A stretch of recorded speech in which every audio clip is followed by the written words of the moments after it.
जय हिंद मेरे प्यारे साथियों, मैं स्वागत करता हूँ आपका जगदीश क्लासेज में।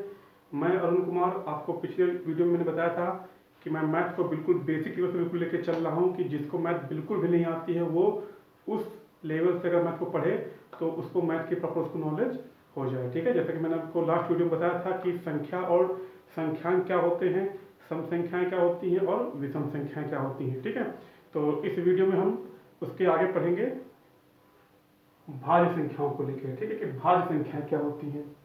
ऐसी पूर्ण संख्याएं वे पूर्ण संख्याएं जिनका खुद यानी स्वयं और एक के अतिरिक्त और भी गुणनखंड हो सकते हैं।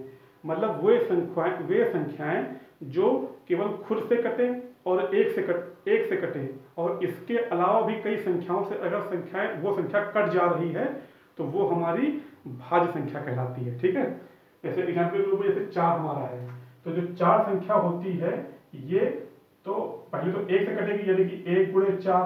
ठीक है, उसके बाद 4 से कटेगी 4 गुणे 1। ठीक है, फिर 2 गुणे रहेगी 2 गुणे 2, यानी कि ये 1 से भी कट रही है और 4 से भी कट रही है और इसके अलावा एक एक्स्ट्रा संख्या से कट रही है। ठीक है, उसी प्रकार जैसे 6 है तो 6 हमारा 1 से भी कटेगी 1 गुणे 6 और स्वयं से भी कटेगी 6 गुणे 1। इसके अलावा 2 से भी कटेगी 2 3 6 और 3 दूनी 6। मतलब जो संख्या हमारी 1 से कटे और स्वयं से कटे और उसके अलावा भी कई और संख्याओं से कटे वो संख्या में कहलाती है हमारी भाज्य संख्या। ठीक है, तो ये हो गया हमारा भाज्य संख्या। उसी प्रकार हमारा होता है अभाज्य संख्या। क्या होती है हमारी?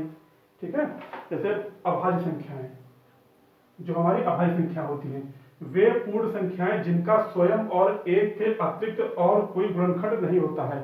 यानी कि जैसा हमने भाज्य संख्या में देखा कि वो स्वयं के अलावा और एक के अलावा भी कई संख्याओं से कटता है, तो उस प्रकार अभाज्य में नहीं होता है। अभाज्य में केवल स्वयं से कटेगा और केवल उस संख्या कटेगी। जैसे 2 है हमारे, जैसे संख्या 5 हुई हमारी, तो 5 केवल 1 से कटेगी और 5 1 और 5 के अलावा जो हमारी 5 संख्या है वो किसी में नहीं आती है। उसी प्रकार 7 हमारी 1 के पहाड़े में आएगा और 7 के पहाड़े में आएगा, इसके अलावा किसी और पहाड़े में 7 नहीं आता है। ठीक है, फिर देखिए क्या होता है परिमेय संख्याएं।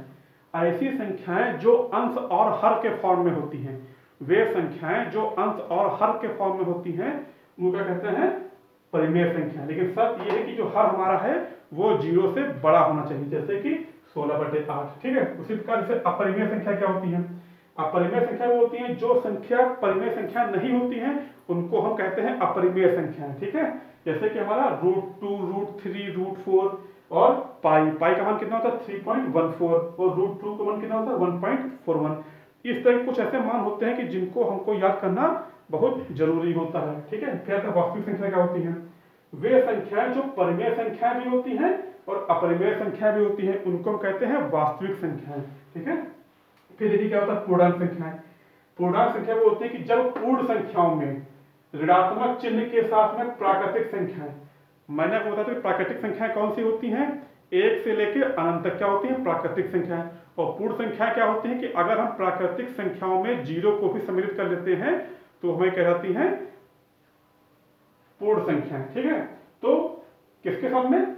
माइनस चिन्ह के साथ में। जैसे ये हमारी है, हमने क्लास 6 लेवल पे पढ़ा है कि ये हमारी संख्या रेखा होती है और संख्या रेखा में जो मध्य बिंदु को हम 0 लेते हैं, जिसके दाईं तरफ की एरिया को हम कहते हैं वो क्या मतलब हमेशा प्लस में होता है। जैसे 1 है 2 है 3 है 4 है, ये सब हमेशा 1 को हम +1 भी लिख सकते हैं, +2 भी लिख सकते हैं, +3 भी और +4 भी। ठीक है, उसी प्रकार -4 -3 -2 -1, यानी कि जो हमारे 0 के दाईं तरफ होती है वो सारी होती है हमारी धनात्मक और जो 0 को होती है बाईं तरफ होती है हमारी ऋणात्मक। ठीक है, तो इस प्रकार हमने पढ़ा कि भाज्य संख्याओं को भाज्य संख्याएं, अभाज्य संख्याएं, परिमेय संख्याएं, अपरिमेय संख्याएं, वास्तविक संख्याएं और पूर्णांक संख्याएं।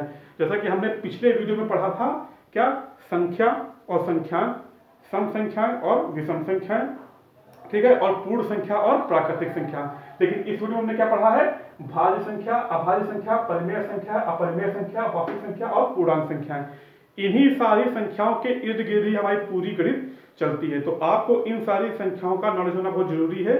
ठीक है, मैं नेक्स्ट वीडियो में पढ़ाऊंगा विभाज्यता के नियम। ठीक है, और सबसे बड़ा तर्क ये है कि अगर आपको मैथ को अगर प्रॉपर ढंग से आना है तो आपको जो टेबल्स होती हैं वो जरूर आनी चाहिए। ठीक है, तो इस तरह अगर आपको टेबल्स याद होगी तो आपको मैथ लगभग आसान हो जाती है। अगर याद नहीं है तो आप लोग उसको याद कर लीजिएगा, ठीक है।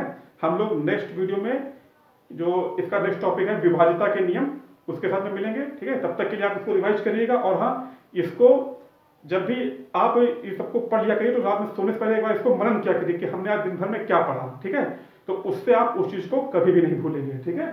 तो हम लोग आज के लिए बस इतना ही। क्या भाज्य संख्याएं, अभाज्य संख्याएं, परिमेय, अपरिमेय, वास्तविक और पूर्णांक संख्याएं, इनको आप रफ में लिख लीजिएगा, ठीक है, नोट कर लीजिएगा। और हमेशा इसको रात में सोने से पहले मनन करिएगा कौन संख्या कैसी होती है, किसका उपयोग कहाँ पे होता है।